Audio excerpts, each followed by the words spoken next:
आप देख रहे हैं लाइव भारत समाचार और मैं हूं शिवानी श्रीवास्तव आपके साथ। स्वतंत्रता दिवस के इस पावन अवसर पर आइए देखते हैं आज की एक खास रिपोर्ट।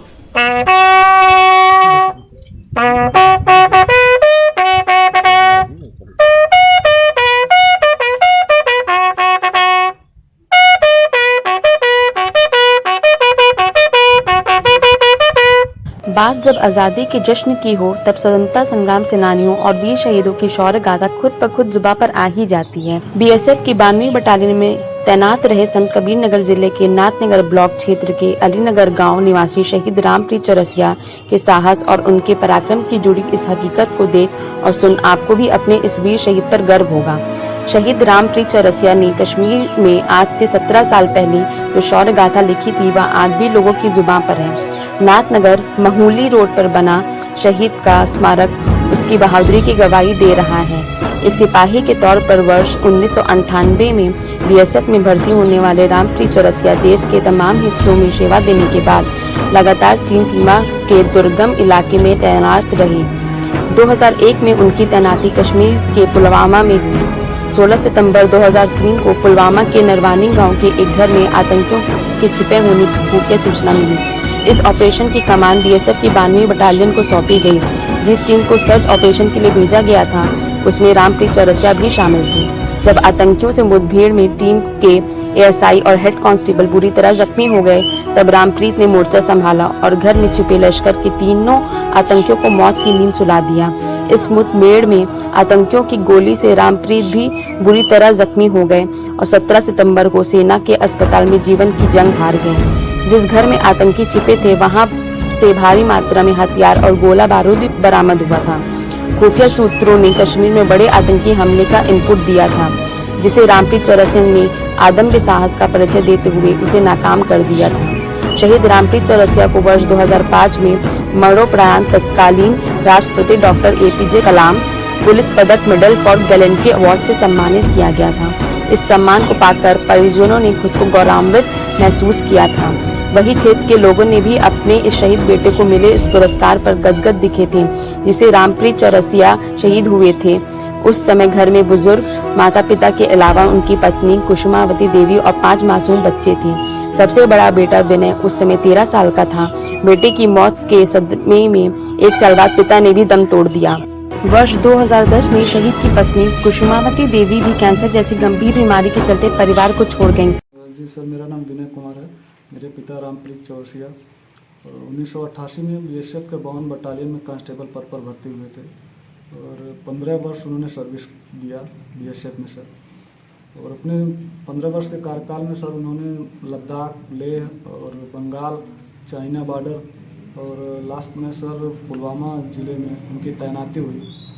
और उस दौरान 2003 में सर 17 सितंबर को सर शहीद हो गए थे। तब को एक सूचना मिली थी सर कि कुछ आतंकवादी एक घर में छुपे हुए हैं। सर्च ऑपरेशन चलाया गया बीएसएफ की तरफ से।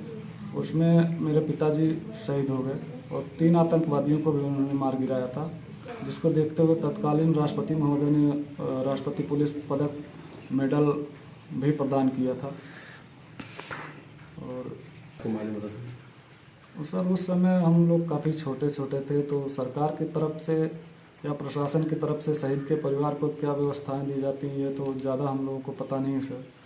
और स्मारक जहाँ तक बात है सर, जो सरकार की तरफ से पैसा मिला था उसी से हमारी माताजी ने निर्माण कार्य प्रारंभ कराया था। और माताजी को भी लीवर कैंसर हो गया और 2010 में उनका देहांत हो गया। और हाँ, कुछ जिला प्रशासन की तरफ से सर कुछ ज़मीन मिला था, पर उस ज़मीन से सर कुछ हिस्सा जो है किसी दूसरे व्यक्ति ने कब्जा कर लिया है। वो अभी तक हम लोगों के अधिकार में नहीं है, हम लोग उस पर खेती नहीं कर पा रहे हैं सर। और स्मारक अभी भी सर पूर्ण रूप से नहीं बन पाया, प्रतिमा नहीं लग पाया सर, क्योंकि हम लोगों के पास पैसे की व्यवस्था नहीं हो पा रही है, निर्माण नहीं करवा पा रहे हैं। मूर्ति अभी नहीं लग पाई पिताजी की। हाँ सर, उसके लिए हमने मुख्यमंत्री पोर्टल पे भी शिकायत किया था। पुलिस थाने में हमने एप्लीकेशन दिया था, तो पुलिस प्रशासन ने जा कर के उनको तुरंत रुकवाया था, क्योंकि वो निर्माण करा रहे थे बाउंड्री वाल, तो उसको पुलिस प्रशासन ने तत्काल रुकवा दिया था। लेकिन गांव चकबंदी में लगे होने के कारण जो है अभी तक वो उसकी दोबारा पैमाइश नहीं हो पा रही है सर, ज़मीन पर कब्जा नहीं मिल पा रहा है। और क्या मांग है? सर पेंशन तो माता जी के देहांत होने के बाद बच्चे जो 25 साल तक जब तक नहीं होते जाते सर पेंशन बीएसएफ की तरफ से मिलता है, लेकिन पेंशन के लिए हमने काफ़ी प्रार्थना पत्र दिया सर। जुलाई 2018 से पेंशन अभी तक बंद है, पेंशन नहीं मिल रहा है। हम लोगों का सर आर्थिक स्थिति बहुत ख़राब हो चुका है। मतलब इस तरह से नौकरी के लिए सर हमने एक मुख्यमंत्री महोदय जी को अभी 2 साल पहले पत्र भेजा हुआ था, तो वहाँ से कोई जांच आई थी, एक चौकी से पुलिस कांस्टेबल आए हुए थे सर, कुछ पूछताछ किया उन्होंने, चिट्ठी हमको नहीं दिखाया कि उस चिट्ठी में क्या लिखा हुआ, और रिपोर्ट लगा के उन्होंने भेज दिया। अभी तक उस पर कुछ कार्रवाई नहीं हुई सर, पता नहीं चला कि क्या उसमें।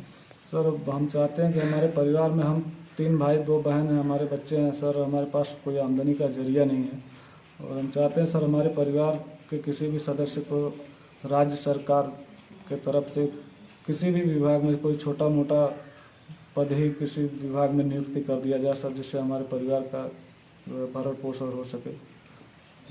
भाई 2 बहन सर अविवाहित हैं, पढ़ाई लिखाई भी सबका चल रहा है सर, काफ़ी मुश्किल हो गया है खर्च चला पाना। कोरोना काल में वैसे भी स्थिति सर काफ़ी ख़राब हो चुकी है।